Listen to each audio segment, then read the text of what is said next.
So, hello everyone. Welcome to our third podcast where we talk about the challenges and rewards of running a social enterprise. And with me today, I'm thrilled, and that's no lie, to have Sanjay, founder and CEO of BeOnHand.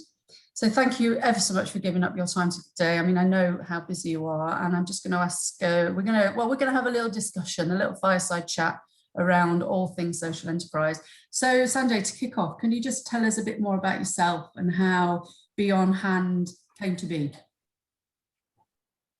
Yeah, absolutely. Thanks very much for the invite, by the way, Helen.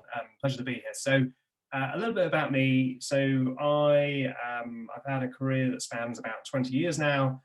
Actually started off as a lawyer back in the late 90s and was lucky enough to be at a company that had, figured out the internet was going to be a big thing. This is back in the day when, Amazon was new and Google didn't exist.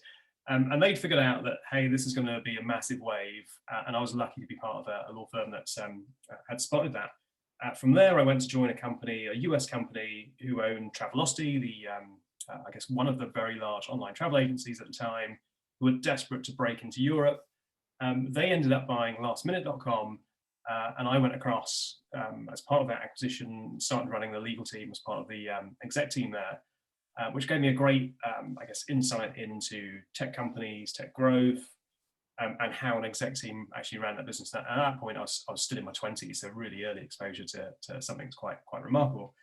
From there, I was really interested in the bit I missed at last minute, the really great growth part and startup story. So I joined a different company, still as a lawyer, called Vistaprint, who were based out of Spain. They were disrupting online printing. And very quickly there, they were at a different stage of growth, a much earlier stage, but growing incredibly fast. And so whilst I joined them as a lawyer, within, I think, about 3 months, I was asked, can I go and figure out how we could have a call center for Europe in Tunisia?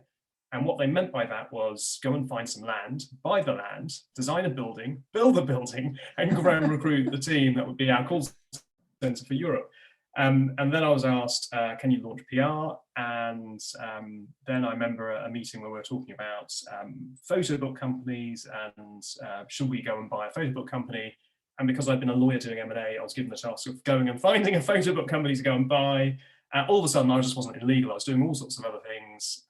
Ended up running marketing in Europe, which was great. Then got a global role, which was fab. And in about 2017, that all came to an end, growth tailed off, and I left the company, not particularly intending to do much like that again. It was great. I had lots of consulting opportunities, that kind of stuff.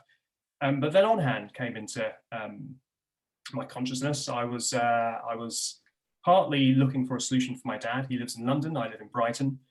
He's late 70s. He has Parkinson's. He can't get simple tasks done for himself, like shopping.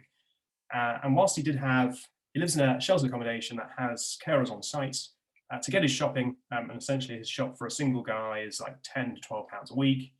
One of the carers would go and do that shopping, but the reality of that is their costs are £20 an hour. So all of a sudden his £10 a week shop was going to £30 to £40 when you include VAT. And so that was something I was trying to figure out, how can I solve for that?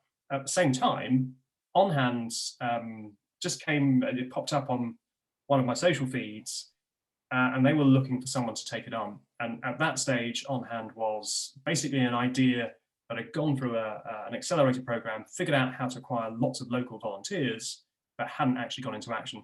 Once I spotted them, I just couldn't get it out of my head. I mean, to be honest, that is a really interesting journey. And I found this talking to social enterprises quite often. The people who run these businesses have gone through very interesting personal journeys. I didn't know you were a lawyer, but then obviously all those hats that you had to wear made you ideal for taking on something like this, because it's not a role that you just do one thing. It is a kind of, you do have to do lots of different things. So why do you think OnHand is so important, and what kind of impact do you think it could have?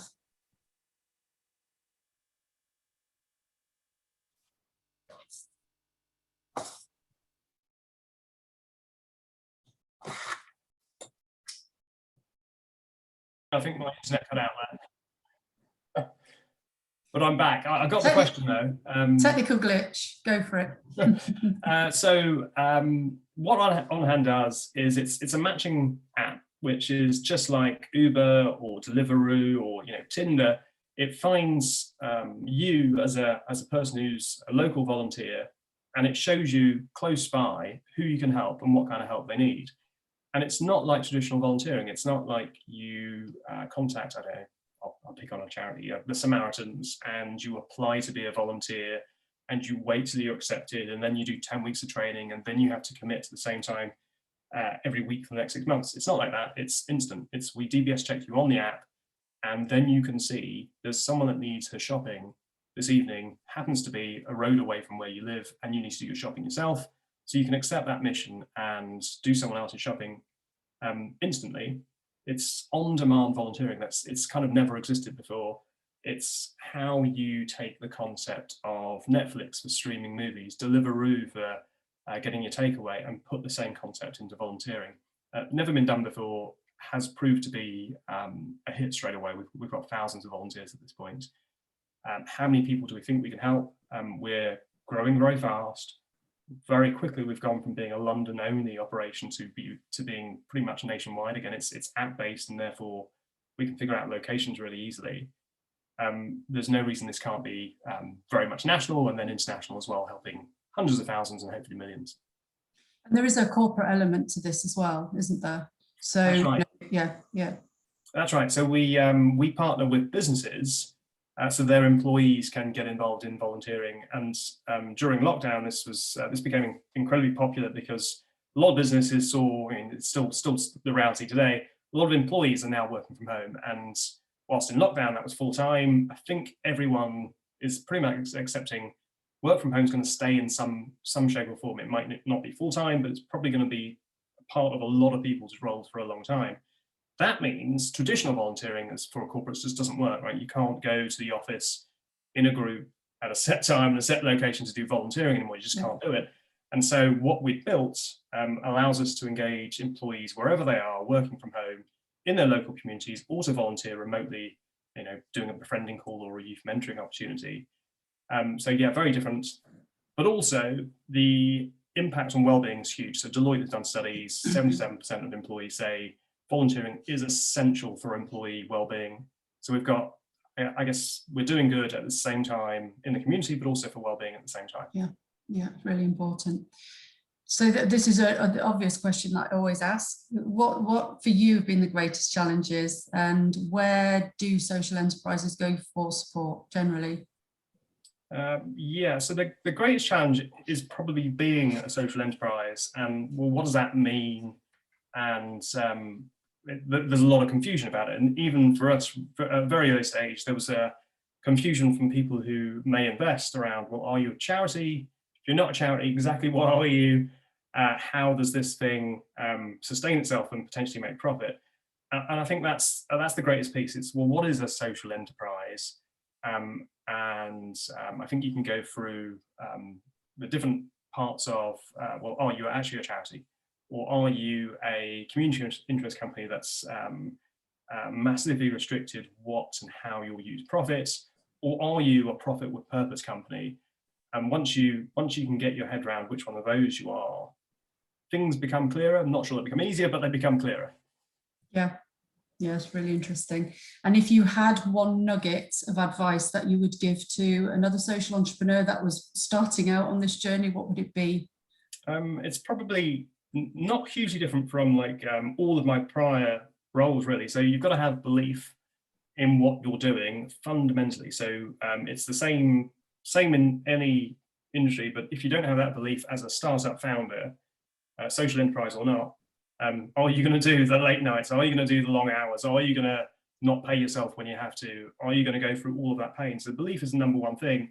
The difference with social enterprises that's, hopefully helps get you through that part is then what happens next? So if you start to get traction, things become interesting, but they also become super distracting. And so how do you not lose sight of that belief? And I think for a social enterprise, it's the belief that will get you through the first stages, but hopefully you can hold on to that belief and never lose sight of it as you start growing. That reason why you're here, if you keep it you keep it front and centre, that's probably the number one thing. Yeah. And I know you've been successful in getting funding from Innovate. You know, how has being part of the Healthy Aging Investor Partnerships Programme at UKRI made a difference? You know, how has it helped? Yeah, well, just before we started the recording, you mentioned the valley of death for social enterprises and startups. And the reality of this is we're now into our third year, but there's huge elements of luck along the way, especially as you start out, you're not quite sure how you're going to become sustainable. And when you go right back to the start, for us, the confusion from potential investors about what we're a social enterprise, but we're profit with purpose. The confusion that caused on, well, are you a charity? Are you going to limit profits? Starts restricting who you can take money from very early on. And so there's been at least 2 occasions in the last 2 years where we're months away from running out of money. And I'm not sure if we would have got the money from other sources, but having Innovate UK take an interest in us, invest as part of the COVID fast response was huge for us. It certainly saw us through a period where it was unclear what our future direction was. And then partnering now on the Healthy Aging investment partnerships is something that allows us to prove out what's become clear. We've got a trajectory with a B2B proposition, selling on hand into businesses to engage their employees in volunteering and great for their well-being. That's growing really, really nicely, but we're not a sustainable business yet. We can well get there as a result of this partnership. And I think the reality is it's unlikely, or much, much less likely that a traditional venture capitalist would have invested in us at the stage we're at. We're not far from it, but we're not quite where a typical early seed investor would get involved. So the valley of death, it's incredibly real. And I do think the investor partnerships program is huge for social enterprises that can avoid it. Yeah, and I'm really pleased to be part of that as well. And I'm really looking forward to following you on your journey. And thank you very much for talking to me today. It's been a real pleasure. Thanks, Sanjay. Thanks very much, Helen.